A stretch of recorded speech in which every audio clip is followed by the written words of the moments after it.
Predict, pick, and prevail in your fantasy football leagues with Nick Giacobbe and Nick Cap. From breakouts to busts, superstars to sleepers, these are the guys that will help you achieve fantasy glory. This is the PrimeTime Fantasy Podcast. Welcome everybody to Season 2, Episode 46 of the PrimeTime Fantasy Podcast.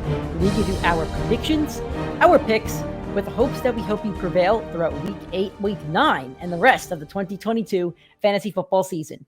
I am your host, Nick Giacobbe. Joining me is Nick Cap. Nick, we're coming off of Week 8. We're recording late at night on Sunday, right before Sunday Night Football, and there were a lot of high-scoring guys today, so there's a chance that you either really dominated an opponent or you got absolutely crushed. You know, when we said, what do we know about football? Like, for the last few weeks, we knew nothing. No, this is what we expected. This was the week where it was yes. This was no, now we know football, right? Everything here is what we've been pounding the desk about for 8 weeks, and a lot of this made sense. Some of it didn't, some of it was outliers, but, most of this made sense. Yeah, I agree. I think most of what we said did make a lot of sense. All right. If this is your first time listening to us, thank you so much. Maybe watching us after you watched the live stream yesterday. If so, thank you so much. We do the show. The live stream is on Sundays, 8:30 a.m. Eastern time, available on YouTube, Facebook, and Twitter. So those of you that are watching after that, thank you. We do 4 shows a week. On top of that, Monday, Tuesday, Thursday, and Friday. Our Monday shows are big weekend recap. We give you our biggest takeaway from each game, basically, and then we'll do a Monday Night Football preview at the end of the show. If you do enjoy the show, hit that subscribe button on any audio streaming platform. We're available on all platforms: iTunes, Spotify, Google Podcast, Anchor. If you're on iTunes or Spotify, please give us a 5-star rating and a review. We really would appreciate that. If you're watching the show on YouTube, or if you'd rather watch and listen to the show over on YouTube, go to our YouTube channel, PrimeTime Fantasy Podcast. Hit that subscribe button. If you're watching this episode, drop a like. Drop a like on any video, share that link with your friends. And I said this yesterday in the live, and I'm going to say it every time now. Share the link with your leagues. And I know you want to leg up with us, but share it with your league mates, because we'd like to help everybody out in the fantasy football community. Please interact with us and keep following us on social media: Twitter, Instagram, TikTok, PrimeTimeFFPod, Facebook, and YouTube, PrimeTime Fantasy Podcast. Okay. We actually just got an update on this, but we have one injury to talk about, one piece of news before we get into the weekend wrap. So, Cooper Kupp got dinged up at the end of the fourth quarter. He got kind of sandwiched between 2 defenders. They were down 20 points. He shouldn't have been in the game. I don't know why teams do this, but trainers looked at him, and then he walked off the field under his own power. He was noticeably limping in the locker room, and I just got a report. I'm going to read it. It's off of Roto World, which I like to use a lot. And Cooper Kupp said he told reporters that he, quote-unquote, dodged a bullet when asked how serious his injury was. I think he could possibly miss a week since it's an ankle injury, but he did dodge a bullet. So it doesn't sound like an ACL. It doesn't sound like a broken ankle. It sounds like he could miss a week or 2. But again, we won't have an update for you, until probably Tuesday or Wednesday show, or Tuesday or Thursday show. And with that said, without Cooper Kupp, I'm not sure the Rams are beating many teams.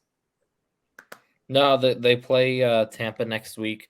That secondary has not looked the same since the first couple of weeks of the year. I think Kupp would have been in for another Cooper Kupp type of day. So it sucks. And he still can. He still can play. I don't want to cut Nick off. Yeah, I do think he will be out there, but it is what it is. We're not doctors. We're not doctors. We can't predict it now. But DK Metcalf was carted off a week ago, and he went out there today and had a pretty spectacular game. So at this point, anything can happen. DK is impressive. He's been carted off twice this year. Once because of an injury, once because of once because he had to drop a nice spooky dookie. Of course. Oh, nice Halloween term. It is Halloween term. All right. Let's go to the weekend wrap. Our biggest takeaways from each game. I'm gonna let Nick go first.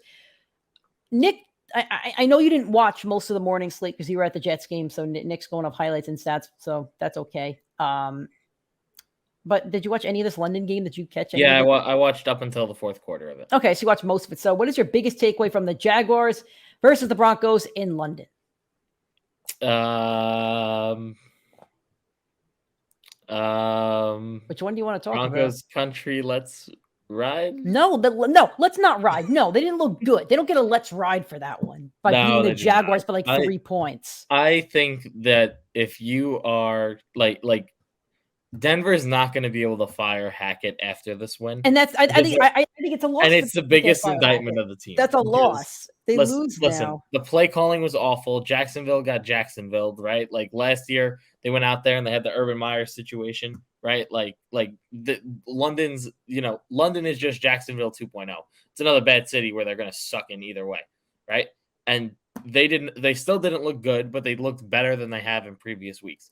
So when he gets back to the US, right? Like they're not going to fire him for looking better than he has the entire time on a trip to London with an injured quarterback, right? Like it sucks. And there's, my biggest player, the guy that I've been high on going into the season, Courtland Sutton, now has 3 terrible weeks in a row. I don't want to even blame him because he is getting open, but the problem is his specialty is 15 to 20 yards down the field, and the offensive line's not buying time. Russell Wilson's moving out of the pocket, running into sacks or into bad situations where he has to make bad throws. He's only looking to check down. He's not real. Like he had the deadliest deep arm in the league over the last 4-year span up until this year, where it looks like it fell off a cliff. So it sucks. He's checking down to Judy. Judy's looking pretty good this year, right? Like I think I don't want to say he's a must start, but I do think Judy has a very good shot to outscore Sutton rest of the season, which sucks because I think Sutton's a way better player. And Dulcich, I'll do this real quick because I was high on him. I had him on my old boom team this week. Yeah, talk about it. I want you to talk about it for sure.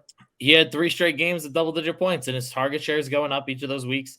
He had a touchdown in one of the games. I don't think he had it this past week. So Dulcich has been pretty solid. He's going into the waiver or the bye week right now. So he might be worth the add because no one's really going to pay attention. I do think he's worth the stash. He's putting up the Zach Ertz type of numbers, which made Zach Ertz a top 3 tight end on the season because he's just been so consistent. Courtland Sutton, Nick touched on it, but like I have him on 2 teams. He wasn't starting on one, and the other one he had to start. Next week I need to find another option, I have to because it's a bye week. But after that, I mean, yeesh. It's rough.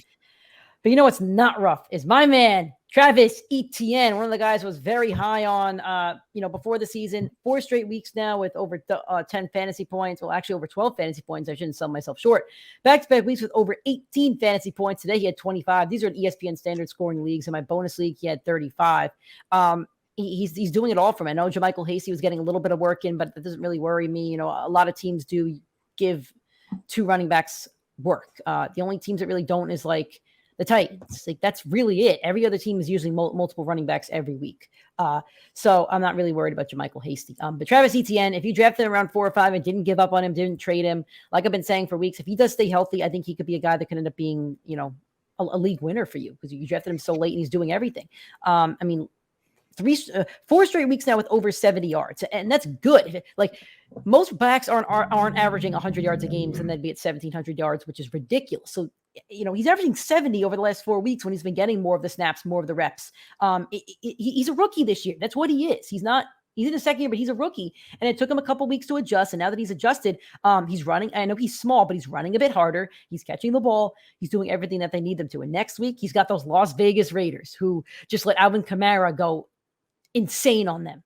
If they use Etienne like Kamara was used, I mean, spoiler alert for whoever has the all boom team next week. I think I did all boom or I don't remember. Whoever's the all boom team next week is probably putting at Travis Etienne. And down the stretch, like I don't know if he's allowed there anymore because he's been. You don't think good. So?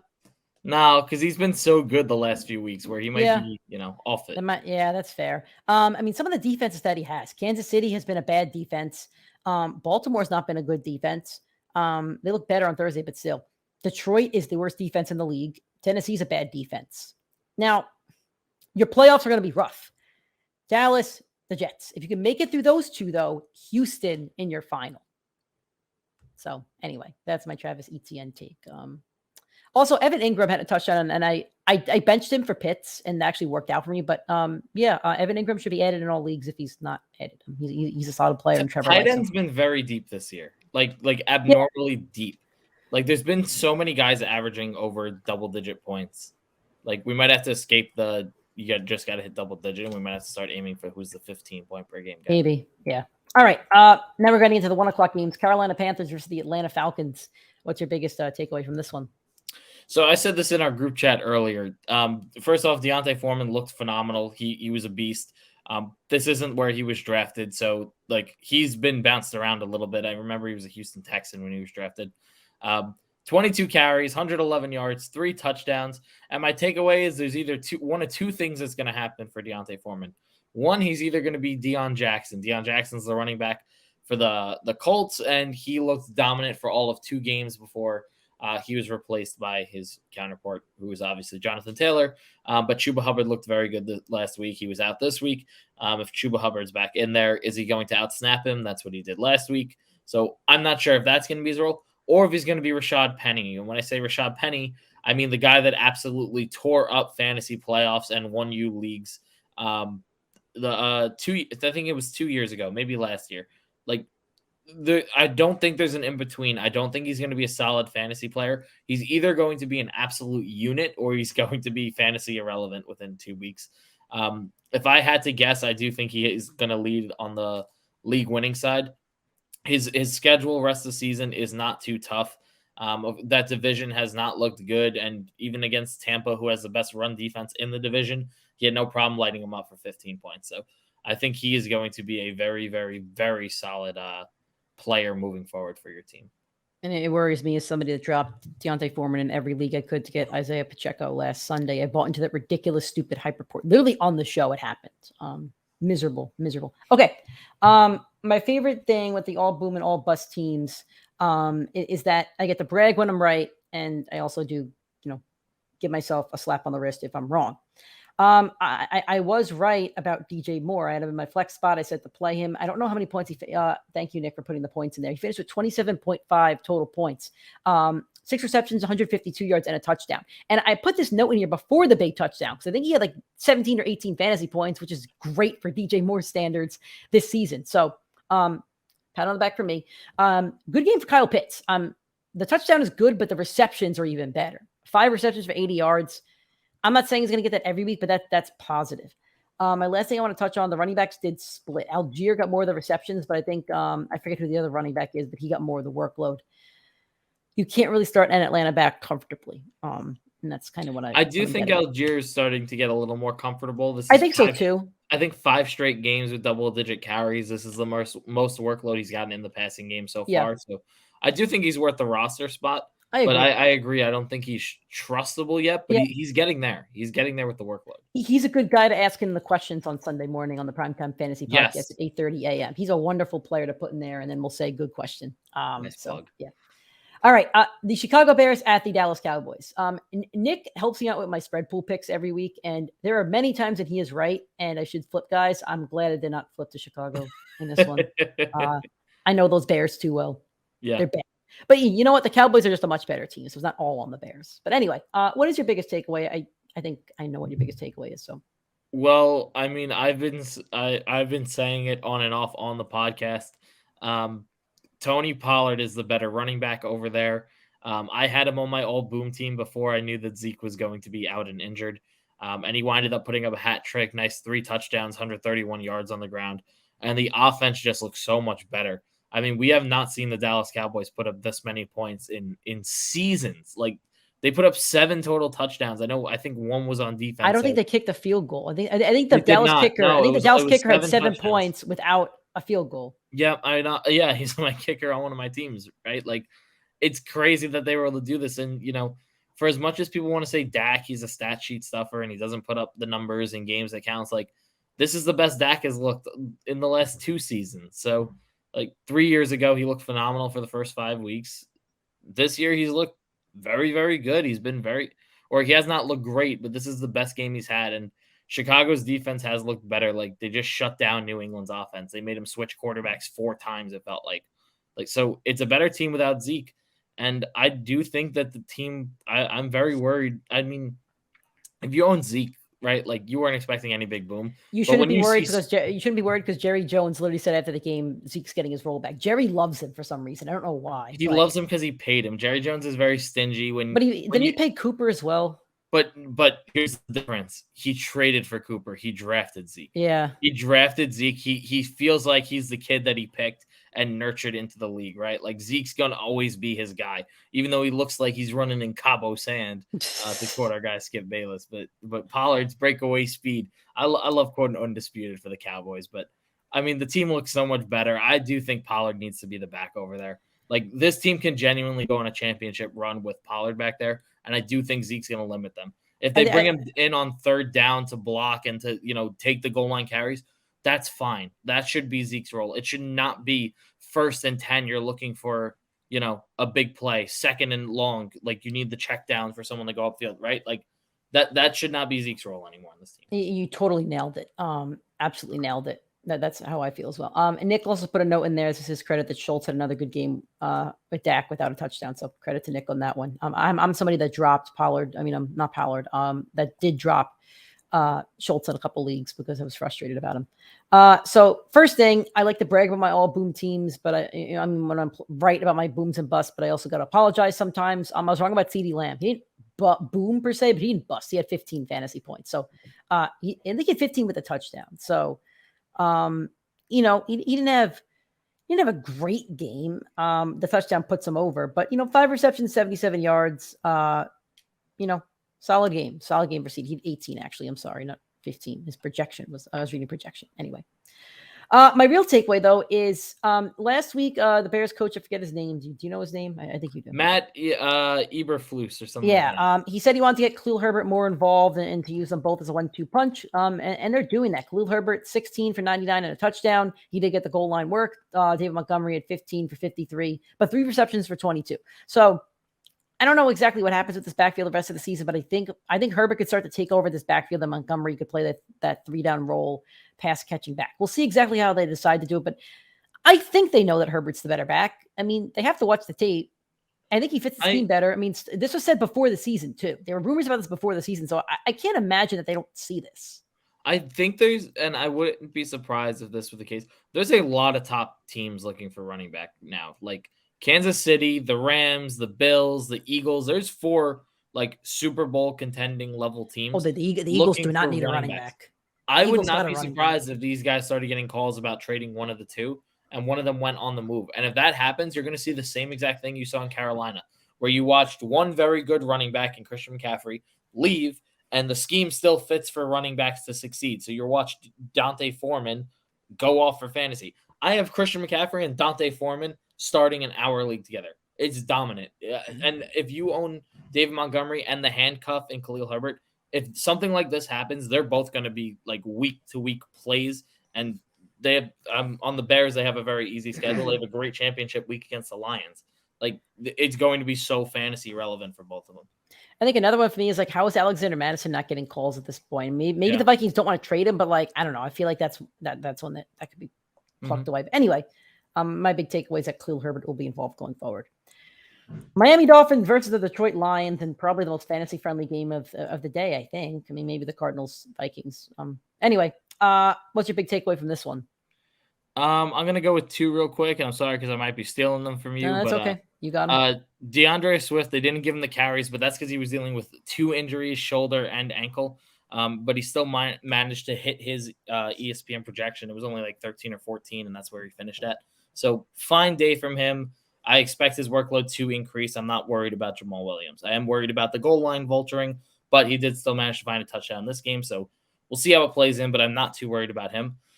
Amon-Ra, it's so like, I'm so curious to see how his career goes, because I think his career arc is going to be Deontay Johnson or DeAndre Hopkins. Like, it's going to be one of the two. It's either going to be like he's on the bad team, like Hopkins started in Houston with awful quarterback play. Deontay Johnson has been playing with awful quarterback play, and the pure volume and how much they get open has contributed to them succeeding. Jared Goff has been phenomenal for this team, right? Like, there is no disputing that Goff has been very, very good for the team. Whether he's a good quarterback overall is a different debate, but the team is bad around him. Like, Amon-Ra is going to have one of these 2 career arcs, and I think he's going to be very fantasy relevant for years and years to come. So, I mean, if you're in a dynasty format, I think Amon-Ra is a must-own. If you're in a keeper league, if you have it, any round number of keepers, like me and Nick have a different structure, but there's some leagues where you could keep Amon-Ra even at the pick that you used on him. Like, he is going to be a must-own and a must-have for years to come because this workload is not going away as long as he stays out there and is healthy. Yeah, I mean, Nick hit the big points. I'm very curious to see where Jamal Williams is drafted next year because he's going to lead the league in touchdowns. It's going to happen. So my small takeaway is that, I mean, I've said this a couple times. The Dolphins wide receivers are both must starts every week, and they might end up as both as top 10 fantasy wide receivers. Tyreek Hill's on pace for his best season ever in the NFL, which is nuts, especially when Tua is overthrowing him at times. Speaking of Tua, he's my bigger takeaway. 29.18 points. I mean, I don't think this is updated yet. He's quarterback 23 at the moment. He did have that one stinker against Cincinnati where he went, he had the injuries, he got hurt. Yeah. He missed a week or two. I'm trying to find what's his average. I don't know if I could pull up here on ESPN. It's not letting me, but anyway. So if we're taking away the injury week, I mean, week 1 against the Pats, 14. Okay. 38 against Baltimore, 11 against Buffalo. Well, Buffalo's really good. So that's another okay. 15 against Pittsburgh, not great on Sunday Night Football. First game back, and now against Detroit, 29. Tua's good, man. He's good. He's not elite. He's not put the game on the line. He's going to win you at good. He's not Aaron Rodgers or he's not Mahomes. It's not what he is, but he's good enough to not make mistakes, and he's good enough to win football games with his team. So, just real quick on Tua, I did have him on my album. I'm going to take a quick shout out to myself for that one. But you were talking earlier in the year about Jalen Hurts replicating Josh Allen's year 3 stats. Yep. Tua's doing the same exact thing. It's the same thing. Stephon Diggs came over. Tyreek Hill came over. Both of them had their best seasons of their career that year. Tyreek's on pace. Diggs had the best one. Yeah. There's a very good chance that Tua winds up. I'm not saying he's going to be Josh Allen, but there's a very good case that this is the best year to his career, and he just locked himself into that starting lineup and that next contract. Based off this production in this year. So I think as long as he stays healthy the rest of the year and they make the playoffs, he's going to get a nice contract. I do. And like you talked about the ADP next year for Jamal Williams, I am so curious about the ADP for these three because there's no way Tua is going to be projected outside the top 10 quarterbacks after this year. And there's no way you're not going to pass on Tyreek Hill and Tua within the first and second, and Waddle in the first and second. Let's pretend we're in fantasy land. We are in fantasy land. We're talking fantasy football. Let's pretend in fantasy land those three are healthy the rest of the year. The Dolphins make the playoffs. They win 12 games. I don't know. They're not going to win the division, but they're a wild card. They probably get bounced in the wild card round, whatever. If all that happens, right, and these two, I'm not saying they continue on this pace because if both those receivers continue on this pace, Tyreek Hill's having the best season of his career. Let's not even say they continue on this pace. Let's just say they both finish as top 15 wide receivers. I think next year they're both drafted by pick 15. Chase and Higgins are both drafted in the top 15. I believe Godwin and Evans used to be both drafted within the top 15 or 20 before Godwin's injury. I see no reason why both these guys shouldn't be taken in the first 25 picks next year.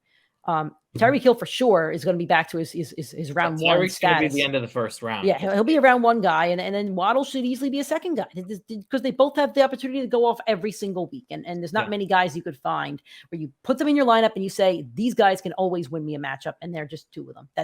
They have two of them on this team.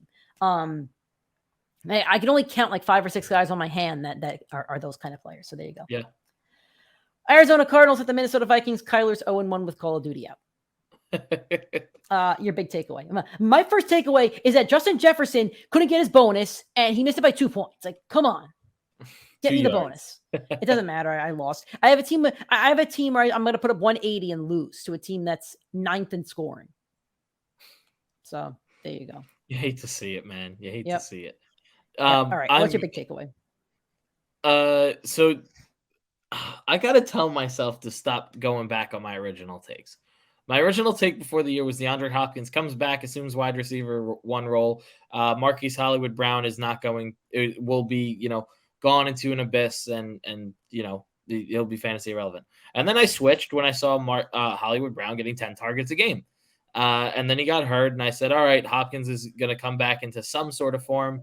What will it be? Well, he's got 27 targets through 2 weeks. He has 22 catches in that span, has 260 yards and 1 touchdown this week. The dude's an absolute monster. He is still a top 5, top 10 receiver in this league. It's incredible that he came in week 7 and put up that stat line. And then the following week comes in and puts up this 160 yard, 1 touchdown stat line. Hopkins is a monster. He was the league winner in the steal of the draft going in the 10th and 11th round. And I'm going to go back. I'm going to flip-flop again.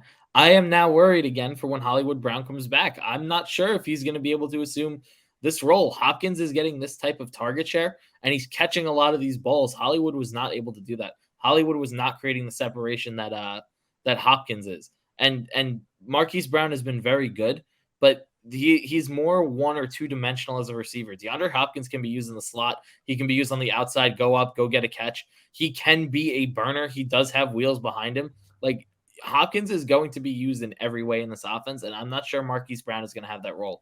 I think he's just going to be a straight-up burner when he gets back, which does very much concern me because you will probably not see him until a week or two out from your first playoff game. So I'm going to play devil's advocate here. Rondale Moore had 7 for 92 and 1, with Hopkins still getting his load. I can't forecast Marquise Brown at the moment. I really can't. But what I can tell you is I believe with my heart that if he hadn't gotten hurt, Hopkins still probably has numbers like this, but I think Marquise Brown's numbers are that Rondale Moore stat line and probably a little bit more, maybe 110, 8 receptions and a touchdown. He got hurt. We can't dance around that, but I don't think that this is a one-dimensional offense. It's only going to have one dominant receiver every week. Rondale Moore's had 2 or 3 really solid weeks now. And my other takeaway is the running backs are awful. They are awful. Connor hasn't looked good. Benjamin, like not one running back has looked good. And I don't know if it's the scheme. I don't know if it's the blocking. I don't know what it is, but none of the running backs have looked good at all for Arizona. The best running back for Arizona this year has been Kyler Murray, and he hasn't even ran for a lot of yards. So with that said, I think they're going to be a passing team. I don't think they're a good football team. So I think they'll be down in a lot of games. Marquise Brown's a tricky one because of the injury, but if you're asking me if this offense can support 2 receivers scoring over double digits every week, my answer is an easy yes. So moving on, Las Vegas Raiders against the New Orleans Saints. Man, a slaughtering. This is the definition of a slaughtering. And if you had Alvin Kamara, you won your fantasy matchup if you weren't facing A.J. Brown. What's your big takeaway from this one? I'm going to use your first line, and then I'm going to go off on my tangent. So your first line was the Raiders got bashed. Yeah, they did. They sucked, and that was off a bye. That was pathetic to watch. Do you now question for you? Do you think just like the sickness affected them? Like, I would be shocked if a report came out that a couple of them were still under the weather or something. They all looked flat. Like, I don't think McDaniels is a good coach by any means, but like nobody looked good. So I will be honest. I was not able to watch this entire game as I was at another game, and we record 4 hours after that game ends. Didn't have time to go back and watch everything. I just get to look at the stats, and when I looked at the stats, I saw Derek Carr looked awful. Matt Collins was the leading target guy, even though he was injured. I know that Devontae Adams was sick. Waller was out. Josh Jacobs. The numbers did not look anything like any of his games this year. So they completely flipped the offense. So my big takeaway is going to be New Orleans. They are stacked. Like, I know their roster. I know they're loaded on defense. I'm just going to assume they were outmatched, outclassed by a team dealing with injuries, dealing with illness, like all that stuff. I'm going to say throw this game away. But the one thing I'm going to keep my eye out on is Derek Carr, because Jarrett Stidham did come in and replace him. And Jarrett Stidham was drafted by the Patriots, where Josh McDaniels was the offensive coordinator who identified him in the draft. So do I think Stidham's going to overtake Carr? No. But am I comfortable playing Carr knowing that just happened? Absolutely not. I have a league where I have Derek Carr as my starter. I have Jared Goff on my bench. Depending on the matchup now, I'm absolutely plugging in Jared Goff over him. So this is the Kamara show. He had 42 points. Olave still had 10.2. Like, I keep saying the stat that he hasn't had a double-digit game under double digits. So he keeps the streak alive. He should have had a better game, but it was the Kamara show. Andy Dalton, I said he was a boom this week. He had 17 fantasy points. It's not the best game in the world, but you know what? That's a pretty solid fantasy game for a guy that you took off waivers and you were playing. Like, if you drafted Patrick Mahomes, just didn't draft the backup, and you put Andy Dalton in, I mean, you can't really ask for any more than that. I'm pretty sure that 17 is more than Rodgers has scored the entire season in any single game. So I think I get a pat on the back for putting Andy Dalton in there. That's a ballsy take. I'm not putting a shoe in there. All right. Nick, I don't know if you even want to talk about this one. I can. The New England Patriots at the New York Jets. What is your biggest takeaway? What happened that we didn't expect to happen? What happened that we didn't expect to happen?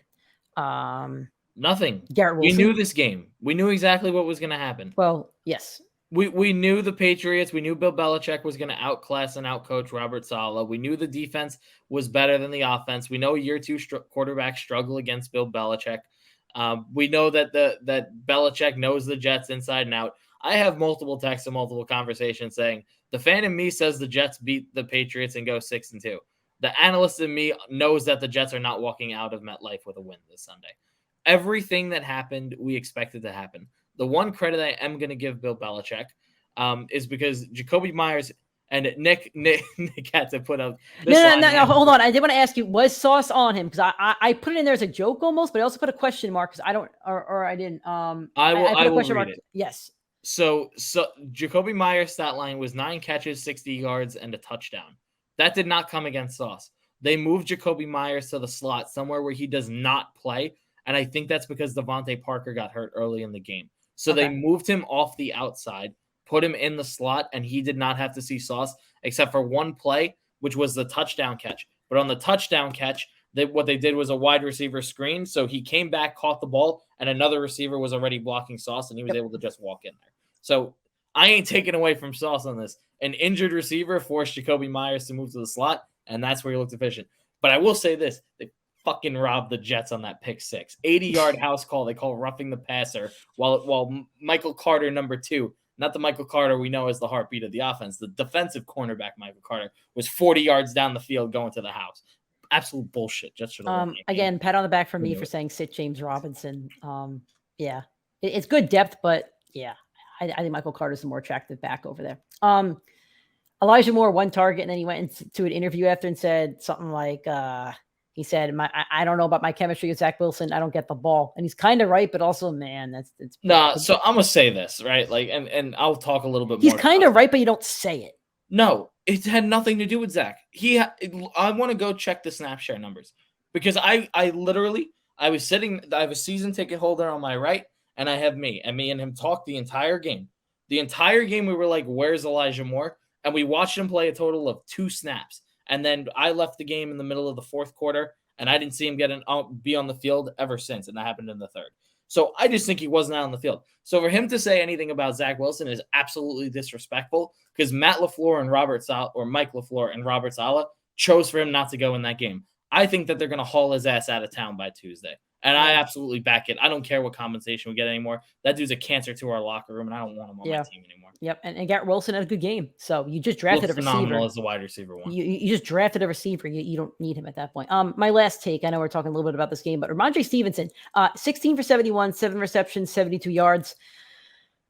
I know it's tough to say, but I think we could trust a Patriots running back to put in our lineup most weeks. Not every week, most weeks. He's a good player, again, to ask on the Primetime Fantasy Podcast show on 8:30 a.m. every Sunday. Pittsburgh Steelers versus Philadelphia Eagles. I flipped my spread pick this morning because my roommate told me to, and I'm glad I did. I'm not buying into the spread of the Steelers being an underdog by 10 points anymore. I'm not. They're bad. They are bad. They're a bad football team all around. They're really, really bad. I don't even think it's just quarterback at this point. I think they're a bad football team. Anyway. Yeah. The Eagles are a very good football team. Don't get me wrong, but the Steelers look bad, man. Do you have a take or no? No, you go first. I'll take what's left. Oh, man. I mean, AJ Brown went bonkers, and I lost the league because of it. That league that I have Justin Jefferson and Cooper Kupp, so that kind of sucks for me. But he went bonkers. Devontae Smith did not, who's on my all boom team, and that's okay. It was an AJ Brown game. It happens in certain situations like this. I was wrong about it, but it happens in those games. Miles Sanders had another good game, 9 for 78 and a touchdown. As much as Nick doesn't like him, as much as I didn't like him before the season, I've already apologized. And yeah, they're using him, and he's been effective. So there you go. I'm leaving the last take for you if you want, or I'll gloss over it. Yeah, I'll go over it quick. Or if you have another take, maybe you don't have a take, but the Steelers players have been awful. I mean, we've both been on this for a while. Like Deontay Johnson, like he's almost not been playable, except for the fact that he's still seeing like a massive target share. Like that's the only reason you're playing him. And because he's talented, of course. Like Chase Claypool was the highest scoring player. He had like 11 point something points. And that's because he threw a touchdown, by the way. And he threw a touchdown pass. Like that's not going to happen. So whatever, give me a break on that one. George Pickens, I finally had the confidence to trust putting him in my lineup because 3 of the last 4 games, he put up like double-digit points. I think all 3 of them were 14 plus. So he put up the stats to back me trusting him against the Eagles, where I thought, Deontay will be seeing Slay. Pickens is going to see, the cornerback too, who is still good, but he'll get workload, and he puts up an absolute goose egg. Like there's no reason to trust any of these guys. No one's going to want to trade you for them. Like they are just stuck on your lineup, and it sucks. It sucks owning Steelers players right now. Yep, and I'm not sure a quarterback fixes them. I wish I could tell you it did, but I mean, I see quarterbacks doing more with less. Like, I don't think the Steelers quarterback room is much better or worse than Jared Goff. Like, if I were the Steelers, I would absolutely blow it up, and I would go try and force yourself to get one of those top 2 picks, get a new quarterback, and I would build it from the ground up. And I know I agree with you; it's not a quarterback issue; it's a team issue. But you have problems you can't fix. You have high contract guys on defense and offense that are prohibiting you from building that offensive line, which is the weakest unit in the NFL by far. And it used to be really, really good. It protected Big Ben for many years. And Le'Veon Bell. That's the reason Le'Veon Bell was a stud for years. Yep. All right. Going into the 4:00 games, and one more. Le'Veon Bell was an interesting runner because he had so much time. He would get the ball, take a split second, find a lane, get out of it, and go to another lane. He had the time to do it, and I've never seen a running back like him do that. So anyway, 4:00 games: Tennessee Titans versus the Houston Texans. What is your big takeaway from this one? I mean, my kind of big takeaway was like I didn't feel like I learned anything from the game. Now we get into the slate where I watched a lot of these games. Like I didn't learn anything about the Titans. I knew they were going to run Derrick Henry. I knew he was going to dominate the game, and I knew none of those receivers were playable. I knew Malik Willis wasn't going to be a start in his first week. Like he had 55 yards and an interception. Like it was awful. He did not look good. I don't think I learned anything in this game, to be honest. This is kind of where I say what we knew about fantasy. Like I think we knew both of these teams very well, and we kind of expected what happened. My big takeaway is, as much as we love Dameon Pierce's talent, both of us, the offense is so bad. It's a bottom 5 offense in the league. Brandon Cooks has been ineffective. Davis Mills, he's okay depending on the week, but the reality of it is this isn't a good offense. Dameon Pierce only got 15 carries, and Lovie Smith said 2 weeks ago that he needs at least 20 carries. Last week he got 20, and this week he gets 15. So Lovie, what the hell are you doing? Like, you're saying one thing and you're doing another. I know his yards per carry weren't good. They're 2.3, but he had 14 fantasy points because of a late second touchdown. So I'm not saying he's going to be a bad player the rest of the season, but they're going to have some rough games where they're getting blown out, and I'm just not sure Dameon Pierce's role is when they're getting blown out at that point. This is kind of the rationale of it's still a Houston Texans running back. Like you're not going to have the game script for him. They're not going to be dominant at any point in the game. They're not going to be in scoring position often. Like that's just a reality check for. Like, that's exactly what this was, a reality check that Dameon Pierce's 18-point projection on ESPN, that's not going to be the case. It's a 14-15 projection every week. No, I agree. Yep. Indianapolis Colts at the Commanders, Washington Commanders at the Indianapolis Colts. What do you got? I got my big red siren of the week. This is the 3rd time Jonathan Taylor has been outscored by Nyheim Hines this season. That is really not good. Did Hines have a touchdown? No. and Taylor had 76 yards. He just didn't catch any balls. That's again, no workload in the pass. But he just had 8 receptions like a week ago. So this team makes no fucking sense. It makes 0 sense. I don't understand what the Colts are doing. I don't know what they want to do, but I can tell you what they don't want to do. They don't want to win. I think they're trying to get that first second pick in the draft, and they just can't bring themselves to do it. Like this team is. Like, it's very talented at certain position groups, and its offense has no reason why it's not rolling and using it right. Like, and Jonathan Taylor before this week, he's the RB32. I know he missed a week or 2 with an injury, but like that ain't cutting it, dude. Like, you were the number 1 pick in the draft, and you have been heavily disappointing. I said he wouldn't finish as the RB1 before the year, and like I didn't think it was going to be this bad. I was thinking somewhere between 2 and 5. Not some like there's a very good shot, unless if he cleans it up in this back half of the year, there's a very good shot he's finishing outside the top 10, top 15. And then we have no freaking clue what to do next year with him. Yeah, I'm with you on that. First off, I want to apologize to Terry McLaurin. I was wrong about that one as well. I went like 50-50 on the bus team. I'm waiting to see what happens in this, in this Sunday night football game. But yeah. So my other takeaway is that it's a running back by committee over there. However, I think Antonio Gibson's still the guy that you want to own. And Ron Rivera still doesn't know how to use him or refuses to use him. But in the passing game today, he had 7 receptions for 58 yards with Heineke. And before that, he had 4 straight games with at least 3 receptions. That's pretty good. I mean, for a running back, I think that's a pretty good number. It'd be nice if it was a little bit more, but when you're splitting carries and snaps with 2 of the running backs, I think that's pretty good. And everybody was all in on Brian Robinson. Well, I don't know. None of them look great in the running game, and then Gibson looks the best in the passing game. So I think the biggest loser in this situation is McKissick, but I don't think Brian Robinson's the guy that you want rest of season. I don't know. I'm still leaning towards Gibson. If they don't want Gibson, they should trade him because I think he's very, very talented. He's not top 5 running back talented, but I think he is very talented. I think he is top 5 running back talented, but I think he needs the right scheme and the right coach. I think the Rams should be on the phone all day trying to get him. I think it's the right move for them. All right. San Francisco 49ers at the Los Angeles Rams, man. Kyle Shanahan just drops himself on I'm saying that in PG terms, but he drops something on Sean McVay every time he plays him. You can use your imagination. It's amazing. I'm not the Seahawks beat the 49ers a lot of times in the Russell Wilson era. I think Russ only lost to them like twice, I want to say.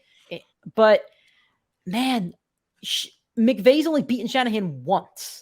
And that was in the playoffs last year. And if there wasn't that dropped pick, that doesn't happen either. Yeah. So, man, it's impressive is all I'm saying. What's your big takeaway from this one? CMC. I mean, listen, we all knew it was coming. We all said Christian McCaffrey, as long as he doesn't get hurt, is the RB1 in fantasy because of how dominant he is. And now we just got traded to the best offensive mind. The best rushing offensive mind in the NFL. Like, he is dangerous. He has 40. I think he had 40 fantasy points. He had 40 in standard leagues. So in bonus leagues, probably closer to 50, 60. I mean, like, he went absolutely nuclear. Like, yeah. And on top of that, you saw a cannon of an arm. You saw a 34-yard passing touchdown. Looked good. I mean, like, this is Taysom Hill on crack and cocaine. Like there is no way around it. Christian McCaffrey he's probably the most talented NFL player, like skill position player. There's no one that could do more things than he does as well as he does. Yeah, he's really talented. I had Deebo Samuel on my all boom team last week when we were recording the podcast. I know he had the hamstring thing, but I thought he would play. I covered my ass on the graphic, and I texted Nick, said, hey, throw Ayuk up there. So, and I believe I did say Ayuk was a good play in our Flex On him segment. So I'm not really covering my ass that much, but yes. Brandon Ayuk didn't have the Deebo game. The Deebo game would have been 30 points because he's a Ram killer. But Ayuk had 20 points. I don't know what it is. The Rams just suck against the 49ers. They really do. But like I've said before, it's going to be really tough for this offense to support all these stars. When you have McCaffrey, then you have George Kittle, then you have Deebo and Ayuk. They're not all going to get theirs every week, but they're all playable every week because the ones that do get theirs are going to score a lot of fantasy points. The New York Giants at my Seattle Seahawks are 5-3, baby. Gino, I love it. I love it. I love it. I love it. What do you? I hate Daniel Jones, man. I finally get the confidence to play this guy, right? You want to know what this asshole does for me this week? One of his worst games of the season, freaking 9 points. Like one of the worst rushing games he had all year. I think it was the second worst rushing game of the year. And it was in a good matchup. Like, Seattle has been awful at quarterback. He's pissing me off, man. I hate him. I hate both these New York quarterbacks at the moment. Hear me out. Is it possible that the Seahawks defense isn't as bad as people thought it was? No, Herbert didn't have a bad game. Quarterbacks. But I don't know. Like Herbert had a decent game last week, but I mean, it wasn't a shootout. Like, the Seattle team looked better last week, and I think Pete Carroll's got these boys buzzing on defense. I don't think their defense is that bad. My big takeaway, though, is that both Seahawks receivers are very playable. I was very worried about Tyler Lockett before the season. I did trade for him in Dynasty with not with any intention of playing him. I think I traded him for like a 6th-round pick, and I was going to keep him. And I'm like, oh, what's the worst that could happen? If I drop him, I drop him. I wasted a 6th-round pick, which is around 19 pick or something. And Tyler Lockett, who had 15 fantasy points today, has only had under double digits twice, and he's had over 15 in standard leagues. Standard PPR leagues 1, 2, 3, 4 times out of 8 weeks. So that's pretty solid. So Lockett's been a pretty solid receiver.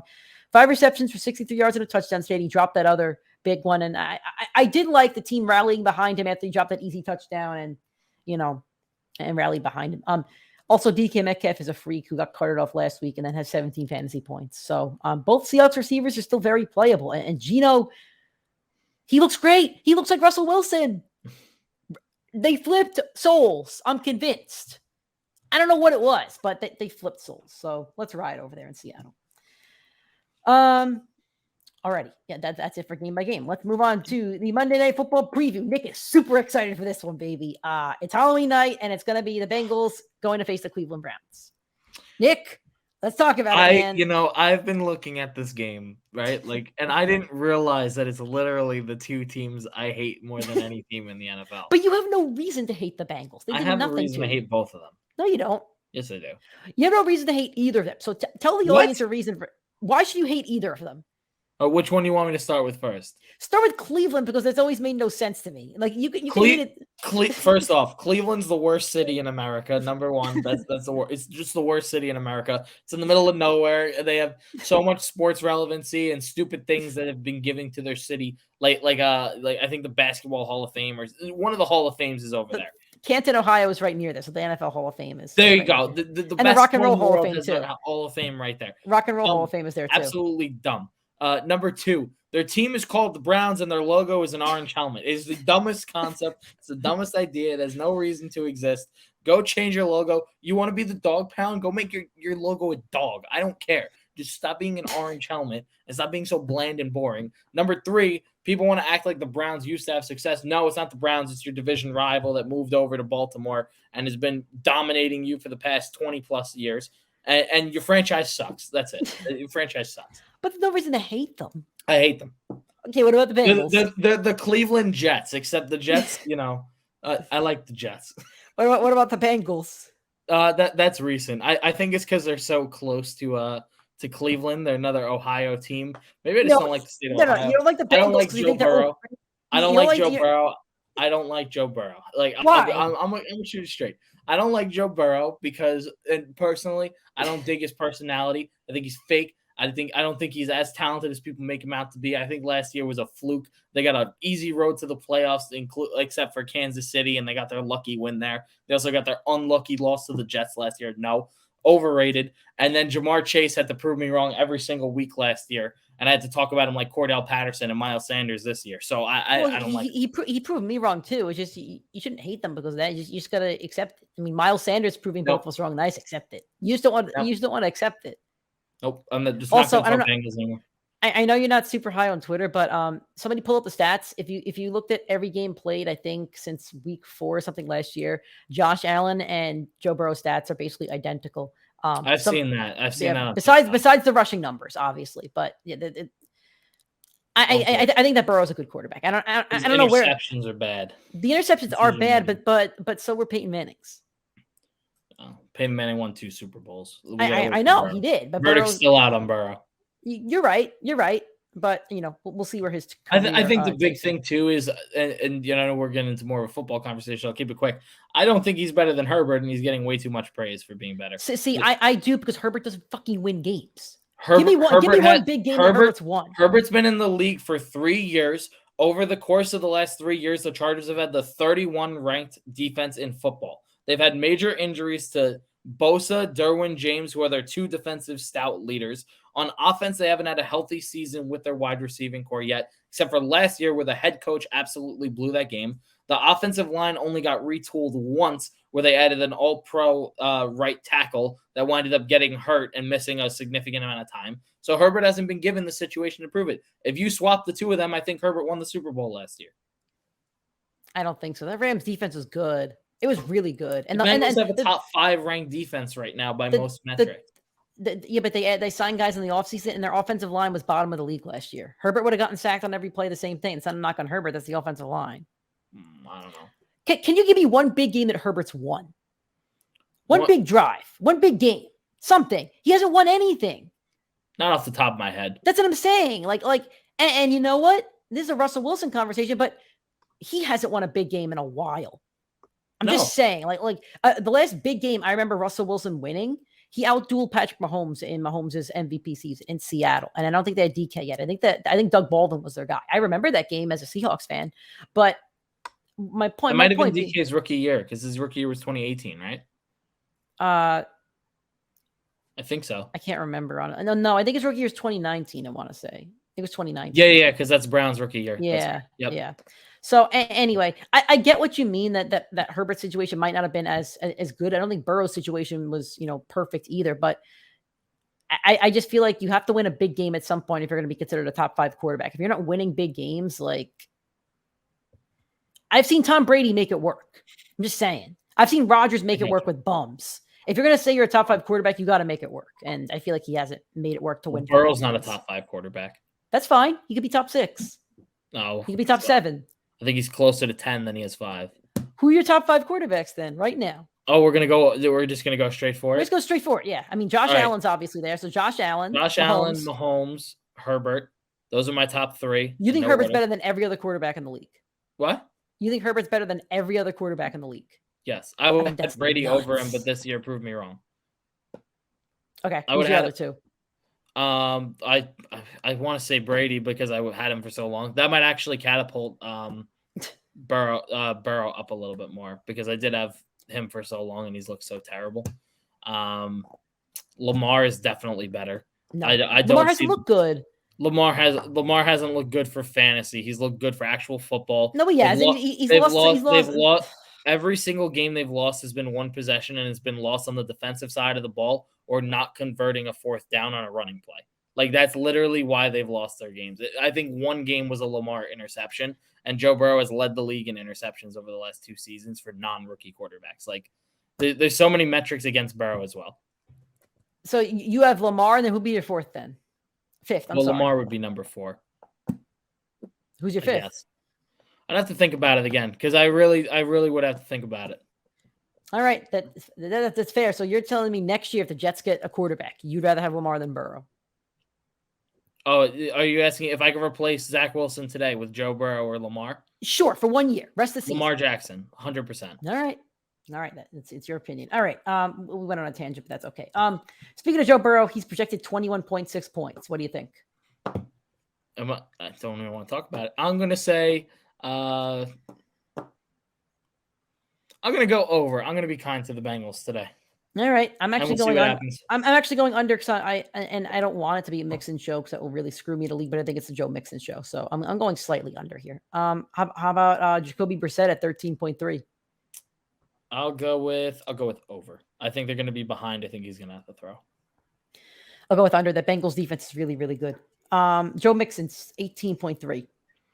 I'm going to go under. I think Samaje Perine is robbing those touchdowns. Really? Yeah, because I think he's going to get used so much down the field where when they reach the end of the field, he's going to be, on the sidelines. All right. Last 4 weeks, he's at 17, 11, 16, and 18. He's on my all boom team. I'll have him at 18. I think he goes higher than that. Nick Chubb, 16.3. That's a large number, but that's a low number for him. I think Chubb will be able to outscore Joe Mixon.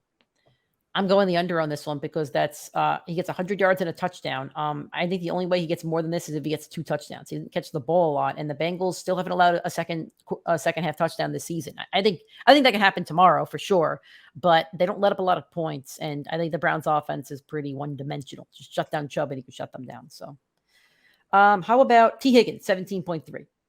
I think he's going off. I think he's going nuclear. The reason I didn't like Higgins is because I don't think a wide receiver 2 can typically be sustained, but he's been very good when he's been out there and healthy, and now he's assuming a wide receiver 1 role. The only time he was the wide receiver 1 really was his rookie year, and that was behind an even worse O-line than what they had for the last 2 years. I do think the Bengals are clearly better than that, so I think Higgins is way too talented. Like, I do think Higgins is very good. Like, I'm going to give him the over here. I do want to state this. I think Higgins was a bit overdrafted. And I could have realized that in hindsight. But I don't think largely overdrafted. Should he have been drafted before AJ Brown? No. Should he have been drafted before Deontay Johnson? Yes. I don't remember him or Waddle was 11 and 13 in the draft. Yeah. I think I projected him to finish 17 to 20, which is do think is where he'll finish. Yeah. So, I mean, I don't think he was misplaced as ADP. I think there are a couple players below him that might have been misplaced, but I think Higgins is right there.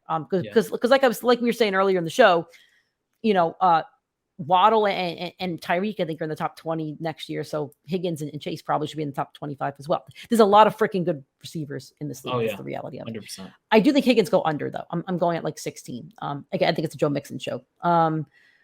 Let's go with his counterpart, Tyler Boyd, 11.8. I'm smashing this over. I think it's a very same low thing number. Here. Like I know I'm high on all the Bengals. So Boyd was good before they got Chase. Boyd was a fantasy stud.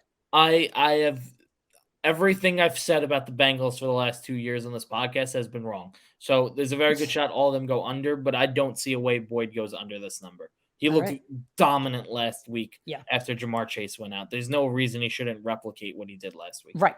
And the receiving core was good before they got Chase. The only reason you're going to get Jamar Chase is because he's an alpha. Like their core is insane. It's really good. Amari Cooper at 14.4. I'll go under here. I know he's been very good, but he is still very inconsistent.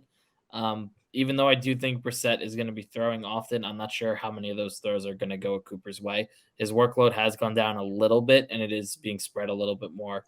But with I don't know. This is a tough one because no Njoku also means it should be more workload. Yeah. I think this is a very good line for it, which is why I'm struggling. I think it'll be the touchdown. I'll say under because if I'm the Bengals, why not double team? Like, who is Jacoby Brissett throwing to? If you double team him and worry about Chubb, like I feel like at that point, I wonder who just scored for the Bills. Oh, Stephon Diggs. He got in the end zone. That's pretty nice. That's a win for my fantasy team. That's good. But I'm also facing him and Allen against Palmer. He's going to end up making a comeback against me. Kareem Hunt, 8.8. I'm saying under because he's under like every week unless he scores a touchdown. I don't know if you or my brother made this point, but I do think it's going to be under because they're going to protect him from getting hurt where they want to trade him the following day. So I think that's a valid argument. Yeah, that's fair. All right, tight ends. Hayden Hurst at 9.4. I think that is a good chance to go over, especially if he scores a touchdown.